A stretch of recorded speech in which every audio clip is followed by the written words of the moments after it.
Hi மக்களே, இன்றைக்கி காலையில் எழுந்து மாமா என்னென்ன வேலை செஞ்சாங்க, நான் என்னென்ன வேலை செஞ்சேன், நம்ம வீட்டில் என்ன சமையல் அதான் காமிக்க போகிறேன். காலையில் எழுந்து மாமா பசங்களுக்கு டீ போட்டு கொடுத்துட்டு கொஞ்சம் பாத்திரம் கழுவி கொடுத்தாருங்க. ஏமா நீ எந்த வேலையும் செய்ய மாட்டியா அப்படின்னு கேட்டுறாதீங்க. நான் வேலை செய்யும்போது யாருமே வீடியோ பிடிக்க வரமாட்டாங்க. நான் என்னங்க பண்ணுறது.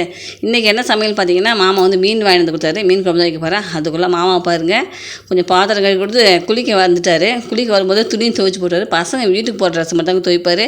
இதோ காயுது பாருங்கள், இது எல்லாம் நான் துவைச்சி போடுறது.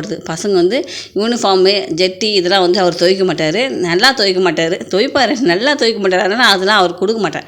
நான் வந்து அவனுக்கு வீட்டுக்கு போடுற ட்ரெஸ் மட்டும் துவைப்பார்.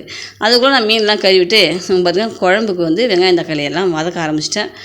சாதமும் வந்து வெந்துருச்சிங்க. சாதத்தை வடிச்சிடலாம்.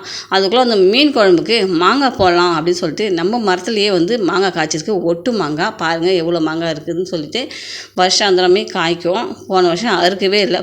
எல்லா மாங்காய் வேஸ்ட்டாக போச்சுங்க. இந்த மாங்காய் தான் 2 மாங்காய் அத்திரவம் கீழே கொஞ்சம் காய்ச்சிருந்தது. அதில் 2 மாங்காய் அத்திரவமாமன்னு சொன்னேன். மாமா வந்து ஒரு மாங்காயிலே கொடுத்து நல்லா இழுத்து மாங்காயை பாதி புட்டு எடுத்துன்னு வந்துட்டார். மாங்காய் எல்லாம் அது உள்ளே சொருகிச்சு. அதுக்கப்புறம் இன்னொரு மாங்காய் சூப்பராக வந்து நான் அரிஞ்சிட்டேங்க.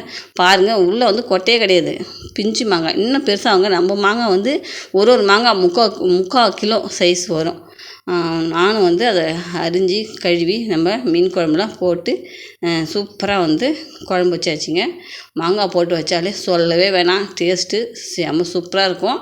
அதுக்கப்புறம் பாருங்கள் மாமாவுக்கு டைம் ஆகுது இல்லையா, அவருக்கு வந்து சாப்பாடு வைக்கணும் அப்படின்றதால சாதம் வடிச்சிட்டு எல்லாத்தையும் இங்கே வந்து ஹாலுக்கு தூக்கிட்டு வந்துட்டேன்.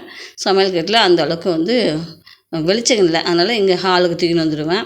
மாமாவுக்கு வந்து சாப்பாடு கொடுத்தா மாமா ஏதோ ஒரு கவர் கொடுத்தாரு. என்னென்னு பார்த்தா அதில் வந்து எங்கள் வீட்டு பத்திரமும் என் பெரிய பையன் ஜாதகமும் கம்ப்யூட்டர் ஜாதகம் தான் இருந்துச்சு.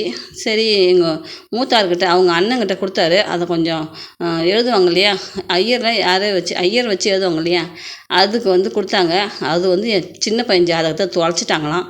பெரிய பையன் ஜாதகம் மட்டும் எழுதி கொடுத்துருக்காங்க. இப்போ தொலைச்ச ஜாதகத்தை மறுபடியும் இப்போ தேடி கண்டுபிடிச்சி மறுபடியும் அவனுக்கும் ஜாதகம் எழுதணும் சின்ன பையனுக்கு.